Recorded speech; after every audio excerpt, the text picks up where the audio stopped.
इरशाद किबरिया है इलान मुस्तफा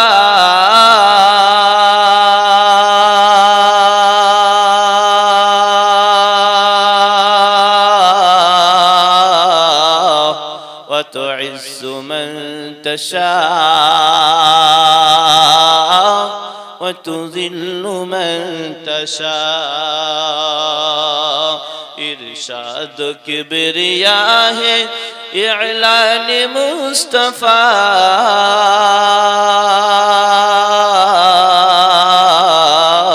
व तुइज़्ज़ु मन तशा व तुज़िल्लु मन तशा खुदा के मानते हबे যখন বলেছেন মুস্তাফা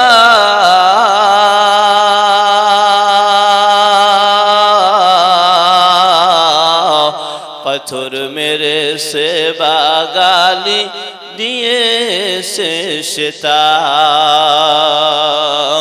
তবুও হাসতে হাসতে মোর নবী করেন উম্মতের তরে দোয়া ওয়া তুইজ্জু মান তাশা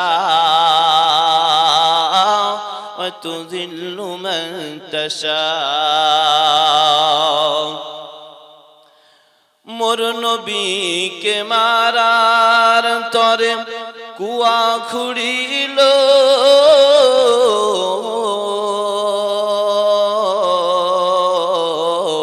সেই কুয়াতে আবু জেহেল নিজেই পড়িল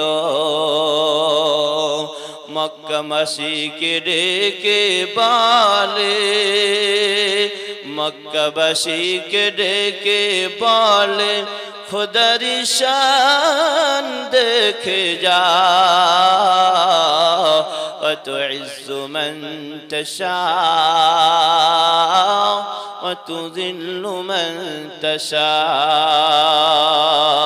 ইরশাদ কিবরিয়া হে ইলান মুস্তাফা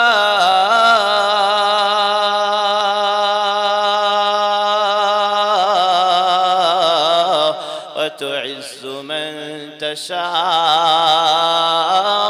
وتذل من تشاء اللهم صل على উচ্চ আওয়াজে পড়ুন বাবাজি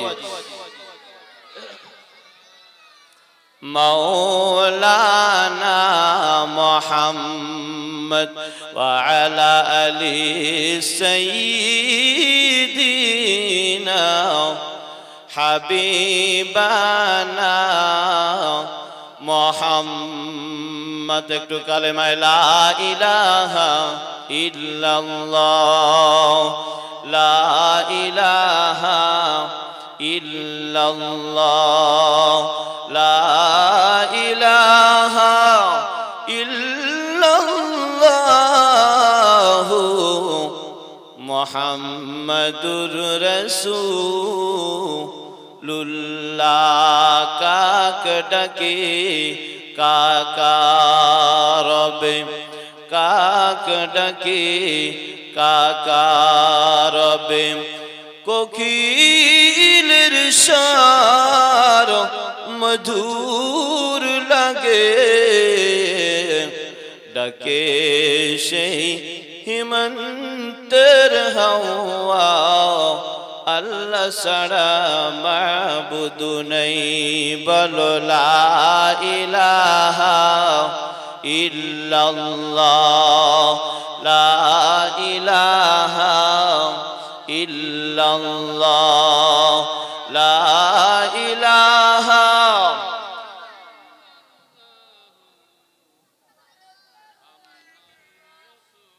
الفتى اللهم آمين ربنا ظلمنا أنفسنا وإن لم تغفر لنا وترحمنا لنكونن من الخاسرين আল্লাহ তাআলা এই পবিত্র মাহে শাবান মাসের বিদায় লগ্নে এ রব্বুল আলামিন আকরপুর পূর্ব পাড়া মুমতাজুল কোরআনিয়া মাদ্রাসার সম্মুখতে আমরা এতগুলা মানুষ আপনার দরবারে ভিক্ষুক সেজে হাত পেতেছি মাবুদ। আয় রব্বুল আলামিন আল্লাহ, আমরা আপনার বান্দা, আমরা আমাদের দিকে তাকায়া দেখি গুনাহ ছাড়া কিছুই করিনি, যেদিকে গেছি গোনা গোনা গোনা গোনা ছাড়া কিছুই নাই আল্লাহ। এই অবস্থায় যদি দুনিয়া ছেড়ে চলে যায়, না জানি আপনি আমাদের সঙ্গে কি ব্যবহার করবে। তাই কবরে যাওয়ার আগে আপনার কাছে বারে বারে ভিক্ষুক সাজিয়ে আল্লাহ, দয়া করে মেহেরবানি করে আজকের মাসের ওসিলা করে আমাদের तमाम জীবনের গুনার খাতা maaf করে দিন। আল্লাহ তাআলা আমাদের পূর্বপুরুষ যারা চলে গেছে আল্লাহ সকলকে আপনি ক্ষমা করে দিন মাবুদ। ইয়ার সবগুলো সকলের আরওয়ার উপরে পৌঁছে দিয়ে সকলের কবরটাকে জান্নাতের মাকাম বানিয়ে দিন। আয় রব্বুল আলামিন আল্লাহ, এই মাহফিলকে আপনি কবুল করবেন। এই মাহফিলে আর্থিক সাহায্য শারীরিক শ্রম যারা দিয়েছেন দিচ্ছেন, কিয়ামতের দিন মহা মুসিবতের সময় এ মাহফিল আমাদের সকলের জন্য নাজাতের কারণ বানিয়ে দিন। ইয়া রব करम तू अगर करे ओ बात जुबा को हो जो दिल पर असर करे। सुबहान रब्बिक रब्बिल इज्जति अम्मा यसिफून व सलामुन अलल मुरसलीन वल्हम्दुलिल्लाहि रब्बिल आलामीन। उपस्थित দুই দিন ব্যাপী ইসলাসা মাহফিলের নির্বাচিত নির্ধারিত স্বনামধন্য সভাপতি সাহেব, দিগারে ওলামা ইকরাম, সম্মুখে বসে থাকা দিনদার ইমানদার পরহেজগার মুমিন মুত্তাকিন মুসল্লিবৃন্দ, পর্দার নিশি অবস্থানরত আমার আম্মাজান বোনেরা, আমি সবাইকে আমার অন্তরস্থল থেকে আরেকটি বার সালাম জানাই, আসসালামু আলাইকুম ওয়া রাহমাতুল্লাহি ওয়া তাআলা ওয়া বারাকাতুহু ওয়া মাগফিরাহ। সেই মহান স্রষ্টা আল্লাহ রাব্বুল আলামিনের উপরে আমরা লাখ কোটি শুকরিয়া জ্ঞাপন করি যে আল্লাহ রাব্বুল আলামিন গতকাল থেকে নিয়ে এই পর্যন্ত আমরা বিভিন্ন আনুষ্ঠানিক ভাবে আমরা কিছু কিছু বিষয় আমরা এখানে এই স্টেজের উপরে ডিস্ট্রিবিউশন হয়েছে। সন্ধ্যার পর থেকে নিয়ে অনেক আলেমের দিনদের মুখ থেকে আপনারা কোরআন হাদিসের কিছু আলাপ আলোচনা আমরা শুনেছি এবং আমি নালায়েহ গুনাহগার আপনাদের সন্তান এসেছি স্বল্পক্ষণ, খুব স্বল্পক্ষণ আপনাদের মাঝে এসেছি। যতক্ষণ আপনার বাইরের আমন্ত্রিত আলেমে দিন আসছে ততক্ষণ পর্যন্ত আমি স্বল্পক্ষণ আপনাদের মাঝে একটু ডিস্টার্ব করব। আল্লাহ রাব্বুল আলামিন যদি তৌফিক আতা করেন আর আপনারা যদি বলার সুযোগ করে দেন, আমরা সেই আল্লাহর কাছে শুকরিয়া আদায় করি। সকলেই চিল্লাই করে বলুন আলহামদুলিল্লাহ। সবাই বলুন আলহামদুলিল্লাহ। এই কোচি চিৎকার মারুন নারায়ে তাকবীর। হয়েছে? হয়নি? হাম প্রশংসা হবে, আকাশ শুনবে। নারায়ে তাকবীর, নারায়ে তাকবীর। পরপরে জানায় যাকে কেন্দ্র করে আল্লাহ রাব্বুল আলামিন এত সুন্দর দুনিয়া বানাইছেন, সেই রাসূলের প্রতি আমরা অসংখ্য দরুদ ও সালাম আদায় করি। সকলেই উচ্চ স্বরে বলুন সাল্লাল্লাহু আলাইহি ওয়াসাল্লাম। দীর্ঘায়িত দেরি নন, আল্লাহ রাব্বুল আলামিন কুরআন মাজিদের আয়াতে কারিমা দ্বারা সুস্পষ্ট যে আমরা বান্দা হিসাবে দাবি করি, আমরা সকলেই জান্নাতি হিসাবে দাবি করি, কিন্তু আমাদের পরিস্থিতি দেখুন।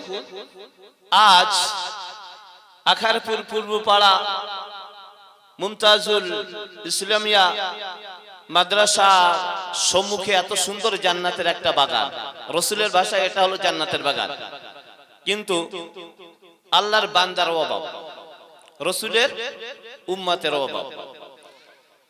আপনি সামনে গিয়ে দেখেন আমাদের এই বাজার, সামনে বাজার দোকানপাট আছে, ওখানে যাওয়ার পথ নেই। আমাদের পুরুষরা আছে, সেই সঙ্গে মহিলারা।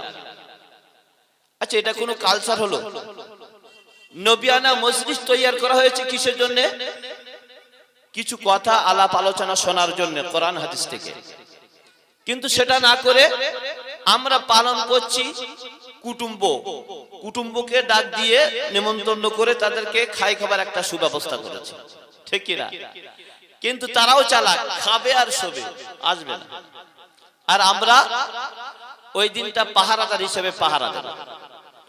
বাজারে দেখেন এত লোক, মহিলা সহ সব একসঙ্গে, অথচ এখানে মাহফিল হচ্ছে, মাহফিলে লোক খুব স্বল্প। এটা হলো দুঃখের বিষয় যে আমরা তো জান্নাতের আশায় আশান্বিত, সবাই তো জান্নাত পাবে, কিন্তু আল্লাহ রাব্বুল আলামিন বলছে না, জান্নাত সবাই পাবে না। কে বলছে? আল্লাহ রাব্বুল আলামিন বলছে। কোথায় বলছে? কুরআন মাজিদের আয়াতে কারিমা দ্বারা সুস্পষ্ট। আল্লাহ রাব্বুল আলামিন বললেন, আম হাসিবতুম আন তাদখুলুল জান্নাতা ওয়া লাম্মা ইয়াতিকুম মাসালুল লাযীনা খালাউ মিন ক্বাবলিকুম। আল্লাহ রাব্বুল আলামিন বান্দার উদ্দেশ্যে বললে, ওহে আমার বান্দা, তোমরা মনে করছো আমার জান্নাত সহজ সরল ভাবে পেয়ে যাবে, এটা তোমরা ভেবো না।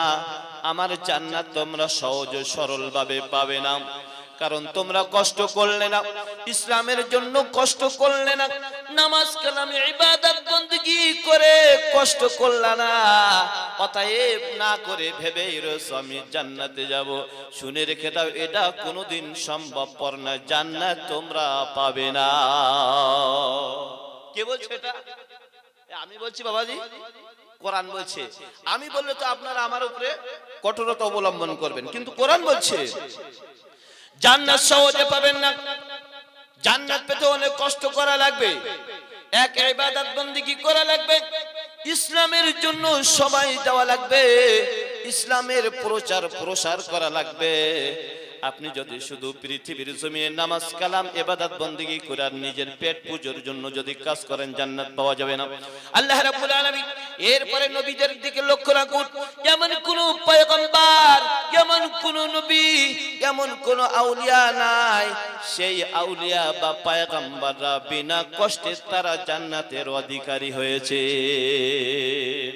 তারা বিনা কষ্টে জান্নাতে পায় নাই, জান্নাতের অধিকারী হয়েছেন, তারা কষ্ট করেছে। কেন, কি জন্য? আবার আল্লাহ রাব্বুল আলামিন বলছেন, সাহাবায়ে কেরাম তাবেঈন এমন করে পয়গম্বর সহ তারা যখন ইসলাম প্রচার প্রসারের জন্য বাহিরে চলে যেতেন, মানুষের কাছে কত বকাবকি খেতেন, গালিগালাজ খেতে, এমন করে মারধর তাদের উপরে করতেন, কিন্তু ইসলাম থেকে তারা হটে যান নাই। ইসলাম প্রচার প্রসার করার জন্য তাদের মার খেতে হয়েছে। শেষ পর্যন্ত কাফির বেঈমানেরা এত মার মারতো, আমার নবী এবং পয়গম্বররা শেষ পর্যন্ত বলতো, মাতা নাসরুল্লাহ। আয় আল্লাহ তাআলা ইসলামের দাওয়াত দেওয়ার কারণে, ইসলামের সঠিক কথা বলার জন্য, মানুষকে এমন করে অবন্তনীয় পথ থেকে সঠিক পথে নিয়ে আসার জন্য সত্য কথা বলেছি। এর জন্য আমার প্রতি বা আমাদের প্রতি বড় অত্যাচার অনাচার নেমে এসেছে, অতএব আপনার সাহায্য ছাড়া আমরা বাঁচতে পারি না। কি আল্লাহ লাস্ট পর্যন্ত এত অত্যাচার হয়েছে নবীদের উপরে, পয়গম্বরদের উপরে, শেষ পর্যন্ত তারা বলতো, মাতা নাসরুল্লাহ, আয় আল্লাহ আপনার সাহায্য ছাড়া আমরা আর বাঁচতে পারি না। যেমন শুনে রাখ, হযরত নূহ নবী আলাইহিস সালাতু ওয়াস সালাম তার উপরে অত্যাচার অনাচার হয়েছে, হযরত জাকারিয়া তার উপরে অত্যাচার অনাচার হয়েছে, হযরত আইয়ুব নবী তার উপরে অত্যাচার অনাচার হয়েছে, হযরত মুসা কালিমুল্লাহর উপরে অত্যাচার অনাচার হয়েছে, হযরত ইব্রাহিম খলিলুল্লাহ তার উপরে অত্যাচার অনাচার হয়েছে। এমন কি আমার আপনার নবী মুহাম্মদ রাসূলুল্লাহ সাল্লাল্লাহু আলাইহি ওয়াসাল্লাম, তিনি হলো জগৎ গুরু, তার প্রতি ওয়াকাত এমন করে কঠোরতা অবলম্বন করে তার উপরে অত্যাচার অনাচার নেমে এসেছে। ওই সময় শেষ পর্যন্ত আর সহ্য না করতে পারে আল্লাহর কাছে বলতে, আয় আল্লাহ অন্তিম মুহূর্তে এসেছি, আর সহ্য করতে পারি না, আপনার মদদ সাহায্য এদের উপরে নিক্ষেপ করো। আমার আল্লাহ রাব্বুল আলামিন তাদের দোয়া কবুল করতে। আচ্ছা বাবা, এইরকম অত্যাচার অনাচার আমাদের মধ্যে নেমে এসেছে কোন সময়? বলেন, কথা বলেন, নামছে? কোনদিন নামে নাই। অথচ আমরা কিন্তু জান্নাতের অধিকারী, জান্নাতের আশায় আশান্বিত হয়ে বসে আছি, ঠিক কি না? জান্নাত সহজে কি পাওয়া যাবে না। হযরত আব্দুল্লাহ ইবনে মাসউদ রাদিয়াল্লাহু তাআলা আনহু, নাম শুনছেন নাকি? আব্দুল্লাহ ইবনে মাসউদ রাদিয়াল্লাহু তাআলা আনহু তিনি সুন্দর সুমধুর কণ্ঠ ছিল, তার এত সুন্দর কণ্ঠ ছিল, তার তেলাওয়াত শুনে তৎকালীন আরবরা এমন করে সকলেই মুগ্ধ হয়ে কোরআন তেলাওয়াত শুনতেন। আবু জেহেল আবু লাহাব যেমন রাসূলের তেলাওয়াত শুনতেন, চুরি করে আব্দুল্লাহ ইবনে মাসউদের তেলাওয়াত শুনতেন। এত সুন্দর তার কোরআন তেলাওয়াত তিনি করতেন। আব্দুল্লাহ ইবনে মাসউদ কাবার চত্বরে কোরআন তেলাওয়াত করে, আবু জেহেল তার দলবল নিয়ে হামলা করছে। ওই সময় গিয়ে আব্দুল্লাহ ইবনে মাসউদ কোরআন তেলাওয়াত করছে। আবু জেহেল ডাক দিয়ে কয়, এ আব্দুল্লাহ ইবনে মাসউদ কি তেলাওয়াত করো? বলছে আমি কোরআন তেলাওয়াত করি। অর্ডার নিয়েছো কারে? বলছে কারোর অর্ডার নেওয়া লাগবে না, আমি তার কোরআন তেলাওয়াত করি, তার দেওয়া থিওরি আমি এমন করে তেলাওয়াত করি যিনি মালিক স্বয়ং আমার আল্লাহ রাব্বুল আলামিন। আমি কার কাছ থেকে অর্ডার নেব? যার কোরআন আমি তার কাছ থেকে অর্ডার নিয়ে কোরআন তেলাওয়াত করছি। আবু জেহেল সহ্য করতে না পেরে একখানা থাপ্পড় মেরেছে, এত জোরে থাপ্পড় মেরেছে আব্দুল্লাহ ইবনে মাসউদের কান ফেটে অপর সাইডে রক্ত প্রবাহিত হতে লাগলো। আব্দুল্লাহ ইবনে মাসউদের কানটা তালা লেগে গেল, টাটকা তাজা রক্ত বাইর হয়ে গেল। ওই রক্ত অবস্থায় আল্লাহর কাছে ফরিয়াদ করলো, আয় আল্লাহ, কোরআন তেলাওয়াত করার কারণে আবু জেহেল আমাকে একটা থাপ্পড় মারছে, টাটকা তাজা রক্ত প্রবাহিত হয়েছে আমার হাতে আছে, আমি রক্ত অবস্থায় দোয়া চাইছি। আবু জেহেলের এমন সমাপ্ত, আবু জেহেলের এই এমন করে অত্যাচার করার কারণে আমি একদিন যেন আবু জেহেলের এর প্রতিশোধ নিতে পারি। এখন আব্দুল্লাহ ইবনে মাসউদ দোয়া করেছে, আল্লাহ, আবু জেহেল আমাকে যখন মারছে কোরআন তেলাওয়াত করার কারণে, এখন আল্লাহ আমার এমন একটা সুযোগ করে দেবে যেন কোন সময় সুযোগ পেলে এই থাপ্পড়ের জবাব যেন আমি দিতে পারি। চিল্লাই কোন সুবহানাল্লাহ। আব্দুল্লাহ ইবনে মাসউদ রাদিয়াল্লাহু তাআলা রাসূলের কাছে গেল। আমার রাসূল বলল, ওই আব্দুল্লাহ ইবনে মাসউদ কানে হাত দিয়ে বসতো কেন, কি হয়েছে? আব্দুল্লাহ ইবনে মাসউদ বলল, ইয়া রাসূলুল্লাহ, ইয়া হাবিবাল্লাহ, হুজুর আমি কাবার চত্বরে কোরআন তেলাওয়াত করছিলাম, আবু জেহেল আমার কানে থাপ্পড় মেরেছে, টাটকা তাজা রক্ত হয়েছে, আমি কানে শুনতে পাই না, এজন্য আমার মনটা খারাপ, আমি চুপটি করে বসে রয়েছি। ওই সময় আমার রাসূল বলল, এ আব্দুল্লাহ ইবনে মাসউদ, চিন্তার কোনো কারণ নাই, দুঃখ পাওয়ার কোনো কারণ নাই। এ আব্দুল্লাহ ইবনে মাসউদ রক্ত যখন এই জমিনে পড়ে গেছে, নিশ্চয়ই একদিন জিন্দা হয়ে যাবে এই জমিনে ইসলাম। চিল্লাই কোন সুবহানাল্লাহ। কার রক্তের বিনিময়ে? আব্দুল্লাহ ইবনে মাসউদের বিনিময়ে। আব্দুল্লাহ ইবনে মাসউদ এবার আশা করে আছে কখন সুযোগ পাবো একদিন আমি এই থাপ্পড়ের জবাবটা আমি আব্দুল্লাহ ইবনে মাসউদের দেব। বুঝা গেল না? আস্তে আস্তে আস্তে আস্তে সুযোগ এবার আসার মতো হলো। গাজায়ে বদর নামক যুদ্ধ আসলো 16ই রমজান। কয় রোজা বললাম? 16ই রমজান গাজায়ে বদর, সেই বছরের রোজা কিন্তু ফরজ হয়েছে।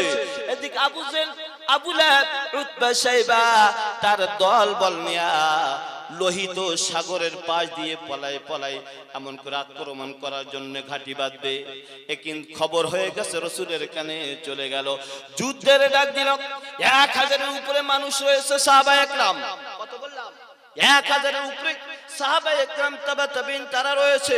আমার রাসূল বলল, ওয়ে আমার সাহাবারা, যেহেতু মাহে রমজানুল মুবারক মাসের রোজা হলো ফরজ, আর এখন যুদ্ধ আসছে, আমরা যদি যুদ্ধ না করি ইসলাম তলিয়ে যাবে, ইসলাম পৃথিবীর জমিন থেকে ধুয়ে মুছে সাফ হয়ে যাবে। অতএব যুদ্ধ করা লাগবে।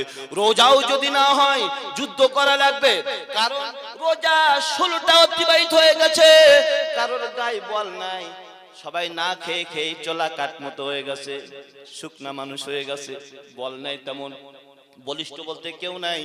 আমার রাসূল বলল, কে কে যুদ্ধে যাবে তোমরা হাত উঁচু করো। 1000-এর মধ্যে মাত্র 300 জন হাত তুলেছে। কয়জন বললাম? কয়জন? 300 জন। কতজন ছিল? 1000-এর উপরে মাত্র 300 জন। আর গুণ কই গেল? এ বাবা, আর গুণ কোথায় গেল? তারাও তো রাসূলের কি উম্মত। আজকে রে মাহফিলে বসে আছেন, এরাও উম্মত, রাস্তায় ঘোরাফেরা করছে, ওরাও কি উম্মত। 1000 রইল, 300 জন হাত তুলেছে, ইয়া রাসূলুল্লাহ গাজায়ে বদর যুদ্ধ করব, আমরা প্রস্তুত। কিন্তু বাদ বাকি 700-র উপরে এরা কোথায় গেল? এরা বিভিন্ন রকম অজুহাত নিয়ে আসলো। কেউ বলছে আমার মেয়ের বিয়ে, কেউ বলে আমার ফসল করতে হবে, কেউ বলে আমার শারীরিক অসুস্থ, বিভিন্ন রকম অজুহাত নিয়ে। এরা হলো কি? এটা হলো ফাঁসিবাদী, বুঝেন না, সুবিধাবাদী, যেদিকে যাবে সেদিকে ঠিক আছে। এখন আমরা মানুষ ইসলামকে ভালোবাসি, ভালোবাসি না? ভালোবাসি। এমন বর্তমান পরিস্থিতি, আমি ইসলাম ছাড়বো, ধর্ম ছেড়ে দেবো, রাজনীতি আমি ছাড়তে পারবো না। বর্তমান পরিস্থিতি, ঠিক কিনা? এবার শুনতে খারাপ লাগছে নাকি? আমি কি ইসলাম ছাড়বো, ধর্ম ছাড়বো, কিন্তু রাজনীতি আমি বর্তমান ছাড়বো না। এ সব ধর্মে দেখেন, খ্রিস্টান বলেন, হিন্দু বলেন, বৌদ্ধ বলেন, ইসলাম বলেন, সব দলের বর্তমান পরিস্থিতি সব ছেড়ে দেবে, কিন্তু রাজনীতি বর্তমান ছাড়ার আর কোনো লোক নেই। আমরা রাসূলের উম্মত, অতএব আমরা জান্নাতের অধিকারী। আমি বলেছি না, সবাই জান্নাতের আশায় বসে রয়েছে, কিন্তু জান্নাত পাওয়া যাবে না। বিনা কষ্টে আমরা জান্নাত পাবো বলে আশা করা যায়?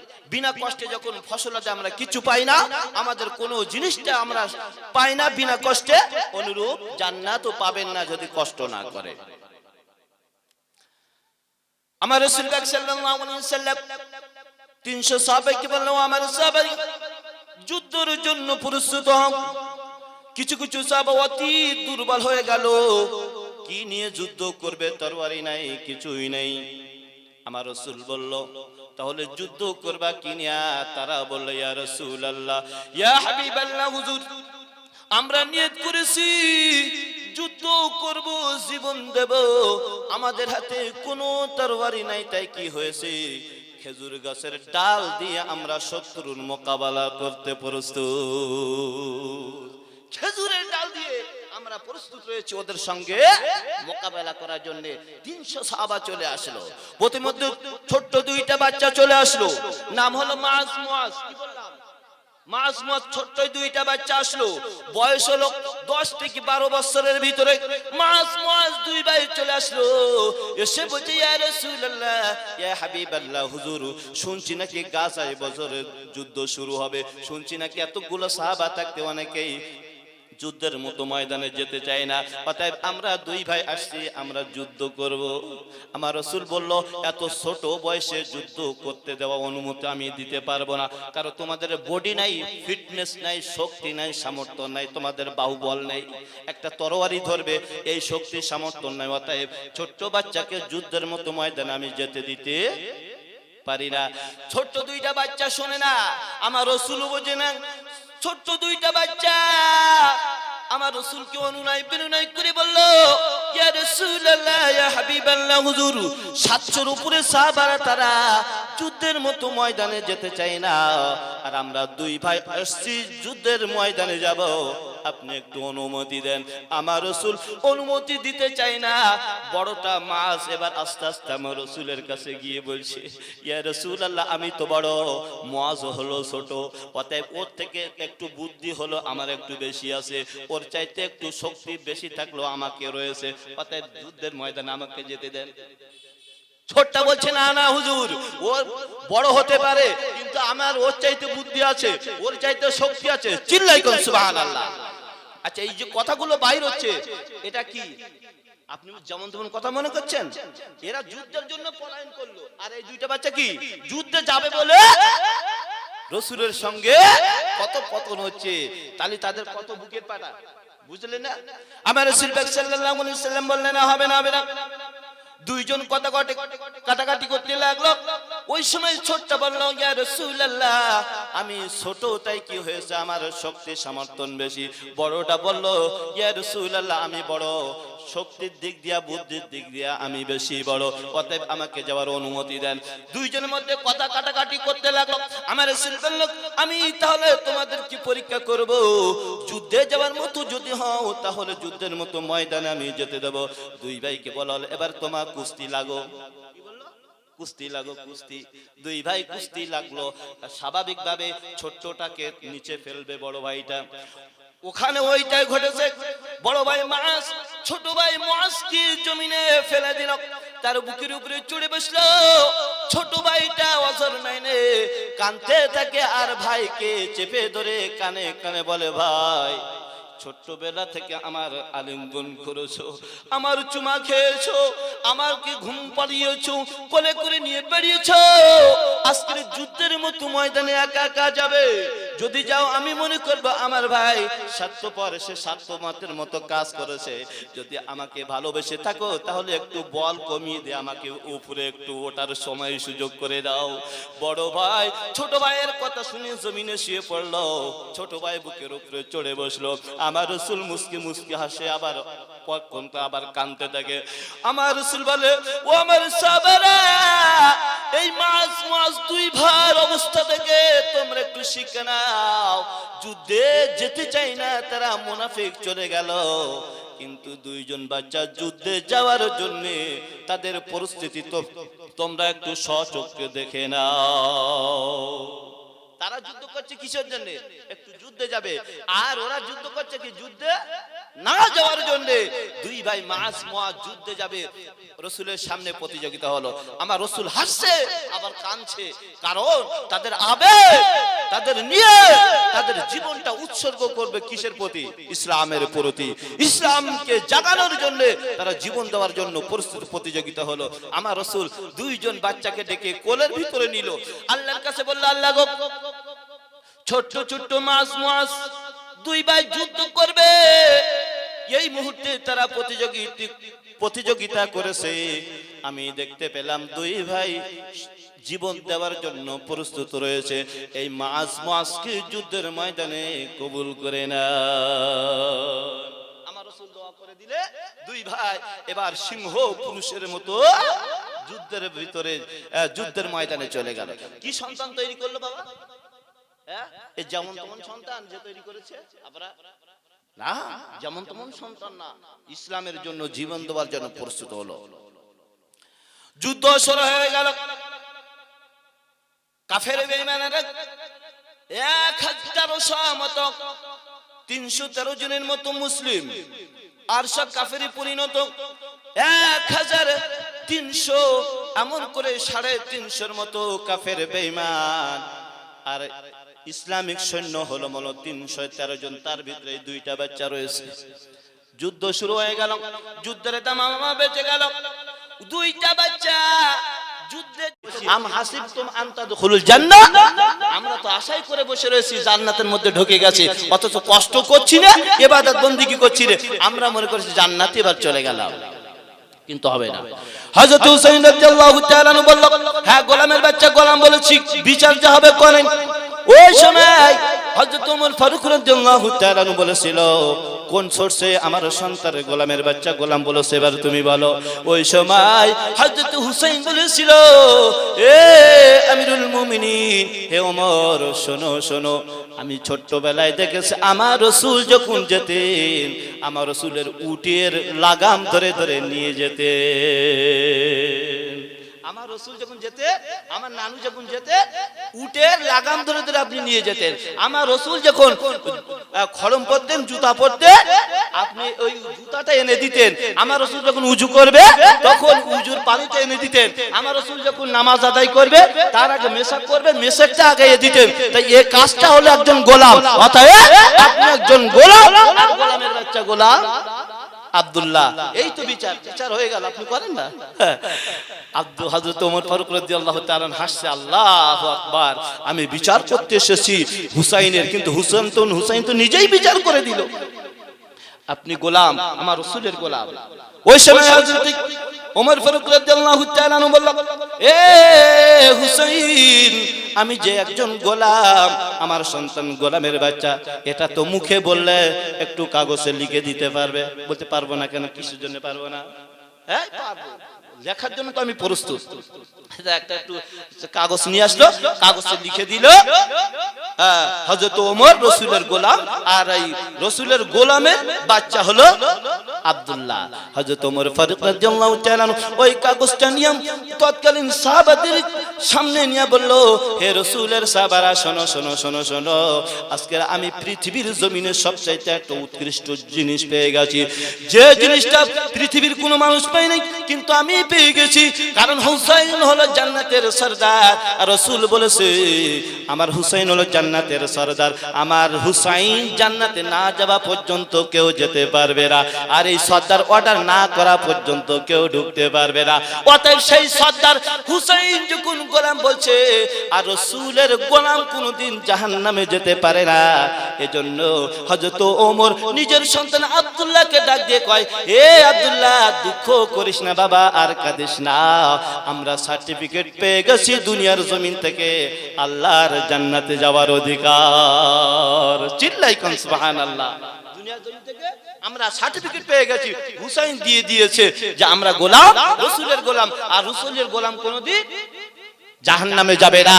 অতএব দুঃখ পাওয়ার কোনো কারণ নাই, কষ্ট পাওয়ার কোনো কারণ নাই। এ বাবা আব্দুল্লাহ, তুমি একটু ধৈর্য অবলম্বন করো, আল্লাহ নিঃসন্দেহে আমাদের জান্নাত দান করবে। চিল্লাই কোন সুবহানাল্লাহ। হযরত হুসাইন রাদিয়াল্লাহু তাআলা আনহু বলছে, এই লিস্টটা নিলে কিসের জন্য? বলছে, আমি এই লিস্টটা নিয়েছি এজন্য, আমি যখন কবরে চলে যাব, আমি সবাইকে বলে দিলাম এই কাগজটা আমার কাফনের ভিতরে ঢুকায়া দেবে। যখন আল্লাহ রাব্বুল আলামিন আমার কাছে জবাব চাইবে, আমি আল্লাহরে বলবো, আল্লাহ, আমি ছিলাম রাসূলের একজন গোলাম, এখন রাসূলের গোলাম রে আপনি কেমনে বিচার করবেন, আমি তো একটু দেখতে চাই। চিল্লাই কোন সুবহানাল্লাহ। আল্লাহ রাব্বুল আলামিন রাসূলকে শুনিয়ে দিলে, আমার হাবিব, এ আমার দোস্ত, একজন বিশিষ্ট সাহাবা, তার নাম হলো হযরত ওমর, পৃথিবীর জমিন থেকে সে জান্নাতের সার্টিফিকেট পেয়েছে। তার সন্তানকে মানুষ করেছে, মানুষ করার পরে এই কেচ্ছা, এই কাহিনী, এদের তাদের এত সুন্দর আখলাক চরিত্রের সন্তান দিগকে মানুষ করেছে। আর আমাদের সন্তানের অবস্থা কি? আমরা রাসূল প্রেমিক হয়েছি, রাসূলের কোনো কাজ আমরা করতে পারি না, তারা রাসূলের জন্য দিয়ে জীবন দিয়েছে। হে রাসূল তোমায় ভালোবাসে, সবাই পড়ুন, হে রাসূল তোমায় ভালোবাসে, অন্তরে শুধু মুখে নাই, জান্নাতের আশায় নাই হে রাসূল, জাহান্নাম কেউ ডরে না। পড়ুন আমার সঙ্গে, হে রাসূল তোমায় ভালোবাসে, অন্তরে শুধু মুখে নাই, জান্নাতের আশায় নাই হে রাসূল, জাহান্নাম কেউ ডরে না। তোমার পাওয়ার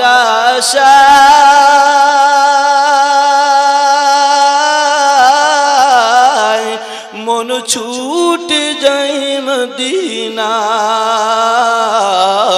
তোমার পাওয়ার আশায় মন ছুটে যায় মদিনায়, হে আশিকদের দিদার দাও না, একবার ডেকে নাও না, হে আশিকদের দিদার দাও না, একবার দেখা দাও না। হে রাসূল তোমায় ভালোবাসে, অন্তরে শুধু মুখে নাই, জান্নাতের আশায় নাই হে রাসূল, জাহান্নাম কেউ ডরে না। তোমারি নাম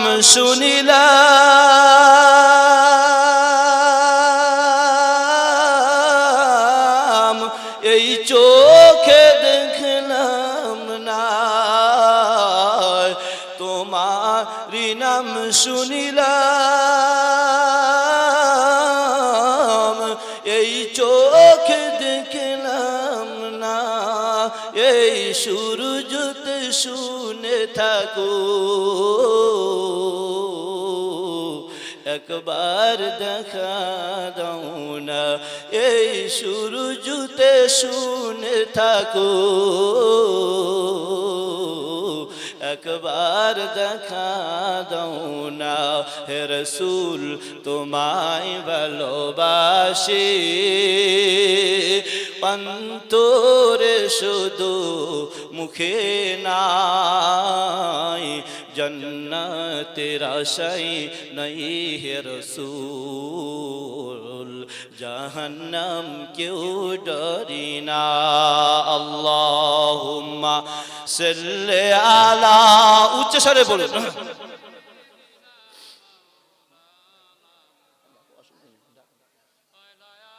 وعلى آل سيدنا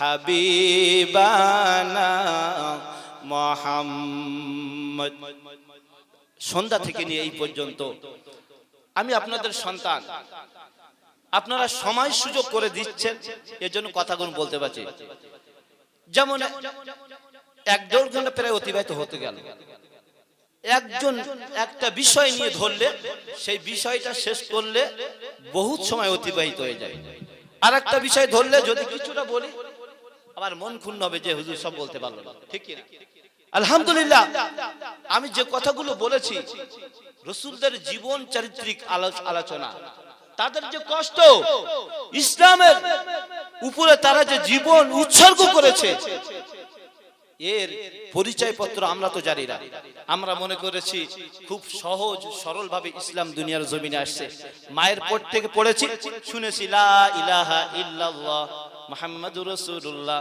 যেখানে যাই মিলাদ করি আর গোশত রুটি খেয়ে বাড়ি আসি হ্যাঁ ইসলাম পেয়ে গেলাম আচ্ছা কষ্ট করেছি বলে মনে হয় ইসলামের জন্য না ইসলামের জন্য আমরা কষ্ট করতে রাজি নয় এখন আমরা তো দাবি করেছি রাসূলের উম্মত আমার আল্লাহ রাব্বুল আলামিন বললেন জান্নাত তোমরা সহজে পাবে না যতক্ষণ পর্যন্ত আমি আল্লাহ রাব্বুল আলামিন আমার মনোনীত হতে না পারবে ইসলামের জন্য কষ্ট না করা পর্যন্ত ইবাদত করে কষ্ট না করা পর্যন্ত আমার জান্নাত কোনোদিন পাবে না যাই হোক আমি আপনাদের সন্তান হিসাবে আলহামদুলিল্লাহ 8টায় আপনাদের মাঝে উঠেছি এই পর্যন্ত টুকটুক করে সন্তান হিসেবে কিছু কথা বলেছি যদি আপনারা শুনে যদি মনে কষ্ট পান কারণ এর ভিতরে আমরা যদি একটু যদি না বলে আমাদের সন্তানদেরকে তারাও তারা এখন বিপদগামী তারা এখন সব আলো দেখছেন দুনিয়া যা দেখছেন সব আলো দেখছেন অতএব তাদেরকে বুঝাতে হবে বাজারের দিকে লক্ষ্য রাখলে মাহফিলের দিকে লক্ষ্য রাখে নিজেকে বড় কষ্ট লাগছে কি ব্যাপার আজকে নবিয়ানা মজলিসে লোক নাই বাজারে লোক সব বিভিন্ন রকম পন্থা অবলম্বন করে তারা আম হাসিবতুম আন তাদখুলুল জান্নাহ আমরা তো আশাই করে বসে রয়েছি জান্নাতের মধ্যে ঢুকে গেছি অথচ কষ্ট করছি না ইবাদত বندگی করছি না আমরা মনে করছি জান্নাতে এবার চলে গেলাম কিন্তু হবে না হযরত হুসাইন রাদিয়াল্লাহু তাআলা আনহু বলল হ্যাঁ গোলামের বাচ্চা গোলাম বলেছি বিচার যা হবে করেন ওই সময় হযরত ওমর ফারুক রাদিয়াল্লাহু তাআলা আনহু বলেছিল কোন সোর্সে আমার সন্তানের গোলামের বাচ্চা গোলাম বলেছে এবার তুমি বলো ওই সময় হযরত হুসাইন বলেছিল এ আমিরুল মুমিনিন হে ওমর শোনো শোনো আমি ছোটবেলায় দেখেছি আমার রাসূল যখন যেতেন আমার রাসূলের উটের লাগাম ধরে ধরে নিয়ে যেতেন আমার রাসূল যখন যেতে আমার নানু যখন যেতে উটের লাগাম ধরে ধরে আপনি নিয়ে যেতেন আমার রাসূল যখন খড়ম পরতেন জুতা পরতেন আপনি ওই জুতাটা এনে দিতেন আমার রাসূল যখন ওযু করবে তখন ওযুর পানিটা এনে দিতেন আমার রাসূল যখন নামাজ আদায় করবে তার আগে মেশাক করবে মেশাকটা আগে দিতেন তাই এই কাজটা হলো একজন গোলাম অতএব আপনি একজন গোলাম আর গোলামের বাচ্চা গোলাম আব্দুল্লাহ এই তো বিচার হয়ে গেল আপনি করেন না হযরত ওমর ফারুক রাদিয়াল্লাহু তাআলা হাসছে আল্লাহু আকবার আমি বিচার করতে এসেছি হুসাইনের কিন্তু হুসাইন তো নিজেই বিচার করে দিল আপনি গোলাম আমার রাসূলের গোলাম ওই সময় হযরত ওমর ফারুক রাদিয়াল্লাহু তাআলা বলল এ হুসাইন আমি যে একজন গোলাম আমার সন্তান গোলামের বাচ্চা এটা তো মুখে বললে একটু কাগজে লিখে দিতে পারবে বলতে পারবো না কেন কিসের জন্য পারবো না হ্যাঁ পারবো লেখার জন্য তো আমি প্রস্তুত একটা একটু কাগজ নিয়ে আসলো কাগজে লিখে দিল হযরত ওমর রাসূলের গোলাম আর এই রাসূলের গোলামের বাচ্চা হলো আব্দুল্লাহ হযরত ওমর ফারুক রাদিয়াল্লাহু তাআলা ওই কাগজটা নিয়ে তৎকালীন সামনে নিয়ে বলল, হে রাসূলের সাহাবারা শোনো শোনো শোনো শোনো, আজকে আমি পৃথিবীর জমিনে সবচাইতে একটা উৎকৃষ্ট জিনিস পেয়ে গেছি, যে জিনিসটা পৃথিবীর কোনো মানুষ পায় নাই কিন্তু আমি পেয়ে গেছি। কারণ হুসাইন হলো জান্নাতের সরদার, আর রাসূল বলেছে আমার হুসাইন হলো জান্নাতের সরদার, আমার হুসাইন জান্নাতে না যাওয়া পর্যন্ত কেউ যেতে পারবে না, আর এই সর্দার অর্ডার না করা পর্যন্ত কেউ ঢুকতে পারবে না। অতএব সেই সর্দার হুসাইন যখন গোলাম বলছে, আর রাসূলের গোলাম কোনোদিন জাহান্নামে যেতে পারে না, এজন্য হযরত ওমর নিজের সন্তান আব্দুল্লাহকে ডাক দিয়ে কয়, এ আব্দুল্লাহ দুঃখ করিস না বাবা, আর কাঁদিস না, আমরা সার্টিফিকেট পেয়ে গেছি দুনিয়ার জমিন থেকে আল্লাহর জান্নাতে যাওয়ার অধিকার। চিল্লাই কোন সুবহানাল্লাহ। দুনিয়ার জমিন থেকে আমরা সার্টিফিকেট পেয়ে গেছি, হুসাইন দিয়ে দিয়েছে যে আমরা গোলাম, রাসূলের গোলাম, আর রাসূলের গোলাম কোনদিন জাহান্নামে যাবে না। অতএব দুঃখ পাওয়ার কোনো কারণ নাই, কষ্ট পাওয়ার কোনো কারণ নাই। এ বাবা আব্দুল্লাহ তুমি একটু ধৈর্য অবলম্বন করো, আল্লাহ নিঃসন্দেহে আমাদের জান্নাত দান করবে। চিল্লাই কোন সুবহানাল্লাহ। হযরত হুসাইন রাদিয়াল্লাহু তাআলা আনহু বলছে, এই লিস্টটা নিলে কিসের জন্য? বলছে আমি এই লিস্টটা নিয়েছি এজন্য, আমি যখন কবরে চলে যাব আমি সবাইকে বলে দিলাম এই কাগজটা আমার কাফনের ভিতরে ঢুকায়া দেবে। যখন আল্লাহ রাব্বুল আলামিন আমার কাছে জবাব চাইবে, আমি আল্লাহরে বলবো, আল্লাহ আমি ছিলাম রাসূলের একজন গোলাম, এখন রাসূলের গোলাম রে আপনি কেমনে বিচার করবেন আমি তো একটু দেখতে চাই। চিল্লাই কোন সুবহানাল্লাহ। আল্লাহ রাব্বুল আলামিন রাসূলকে শুনিয়ে দিলে, আমার হাবিব এ আমার দোস্ত একজন বিশিষ্ট সাহাবা, তার নাম হলো হযরত ওমর, পৃথিবীর জমিন থেকে সে জান্নাতের সার্টিফিকেট পেয়েছে। তার সন্তানকে মানুষ করেছে, মানুষ করার পরে এই কেচ্ছা এই কাহিনী এদের তাদের এত সুন্দর আখলাক চরিত্র সন্তান দিগকে মানুষ করেছে। আর আমাদের সন্তানের অবস্থা কি? আমরা রাসূল প্রেমিক হয়েছি, রাসূলের কোনো কাজ আমরা করতে পারি না, তারা রাসূলের জন্য দিয়ে জীবন দিয়েছে। হে রাসূল তোমায় ভালোবাসে, সবাই পড়ুন, হে রাসূল তোমায় ভালোবাসে, অন্তরে শুধু মুখে নাই, জান্নাতের আশায় নাই হে রাসূল, জাহান্নাম কেউ ডরে না। পড়ুন আমার সঙ্গে, হে রাসূল তোমায় ভালোবাসে, অন্তরে শুধু মুখে নাই, জান্নাতের আশায় নাই হে রাসূল, জাহান্নাম কেউ ডরে না। তোমার পাওয়ার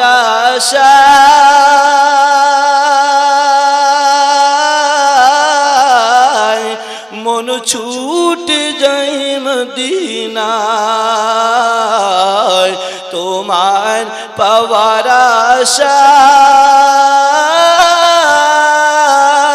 আশায় মন ছুটে যায় মদিনায়, হে আশিকদের দিদার দাও না, একবার ডেকে নাও না, হে আশিকদের দিদার দাও না, একবার দেখা দাও না। হে রাসূল তোমায় ভালোবাসে, অন্তরে শুধু মুখে নাই, জান্নাতের আশায় নাই হে রাসূল, জাহান্নাম কেউ ডরে না। তোমারি নাম শুনিলাম,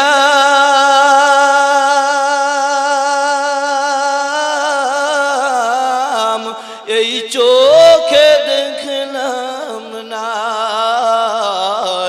তোমারি নাম শুনিলাম, এই চোখে দেখলাম না, এই সূরজতে শুনে থাকো, একবার দেখা দাও না, এই সূরজতে শুনে থাকো,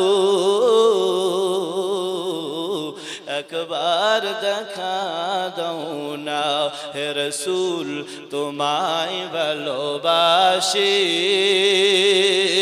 অন্তরে শুধু মুখে নাই, জান্নাতের আশায় নাই হে রাসূল, জাহান্নাম কেউ ডরি না। আল্লাহুম্মা সাল্লি আলা, উচ্চ স্বরে বলুন,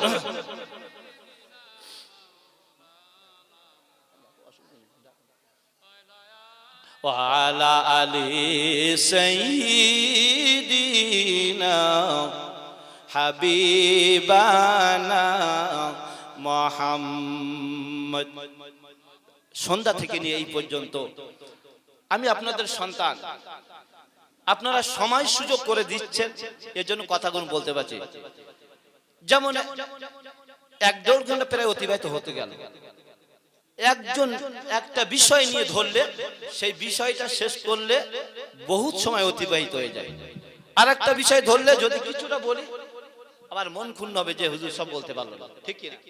আলহামদুলিল্লাহ, আমি যে কথাগুলো বলেছি রাসূলদের জীবন চারিত্রিক আলোচনা, তাদের যে কষ্ট, ইসলামের উপরে তারা যে জীবন উৎসর্গ করেছে, এর পরিচয় পত্র আমরা তো জানি না।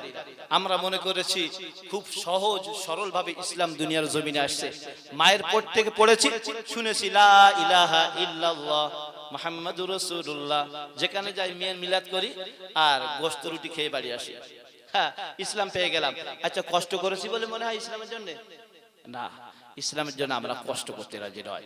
এখন আমরা তো দাবি করেছি রাসূলের উম্মত। আমার আল্লাহ রাব্বুল আলামিন বললেন, জান্নাত তোমরা সহজে পাবে না যতক্ষণ পর্যন্ত আমি আল্লাহ রাব্বুল আলামিন আমার মনোনীত হতে না পারবে, ইসলামের জন্য কষ্ট না করা পর্যন্ত, ইবাদত করে কষ্ট না করা পর্যন্ত আমার জান্নাত কোনোদিন পাবে না। যাই হোক, আমি আপনাদের সন্তান হিসাবে আলহামদুলিল্লাহ 8টায় আপনাদের মাঝে উঠেছি, এই পর্যন্ত টুকটুক করে সন্তান হিসেবে কিছু কথা বলেছি। যদি আপনারা শুনে যদি মনে কষ্ট পান, কারণ এর ভিতরে আমরা যদি একটু একদিন যদি না বলে আমাদের সন্তানদেরকে, তারাও তারা এখন বিপদগামী, তারা এখন সব আলো দেখছেন, দুনিয়া যা দেখছেন সব আলো দেখছেন। অতএব তাদেরকে বুঝাতে হবে, বাজারের দিকে লক্ষ্য রাখলে, মাহফিলের দিকে লক্ষ্য রাখে নিজেকে বড় কষ্ট লাগছে, কি ব্যাপার কি ব্যাপার, আজকের নবিয়ানা মজলিসে লোক নাই, বাজারে লোক সব বিভিন্ন রকম পন্থা অবলম্বন করে তারা খাই খাওয়া করছে, এটা হলো আমাদের দুঃখ। এই জন্য দুঃখটা আমি প্রকাশ করলাম আপনাদের সন্তান হিসাবে। আল্লাহ রাব্বুল আলামিন আমাদের সবাইকে শোনা ও বেশি বেশি আমল করা তৌফিক দান করুন, সকলে বলুন আমিন। আল্লাহু ইয়াকুলুল হক ওয়া হুয়া ইয়াহদিস সাবিল ওয়া আখিরু দাওয়ানা আনিল হামদুলিল্লাহি রাব্বিল আলামিন। হাযা মা ইনদি ওয়াল ইলমু ইনদাল্লাহ আলাইহি তাওয়াক্কালতু ওয়া ইলাইহি উনীব। আসসালামু আলাইকুম ওয়া রাহমাতুল্লাহি ওয়া তাআলা ওয়া বারাকাতুহু। দরুদ শরীফ। আল্লাহুম্মা সাল্লি আলা।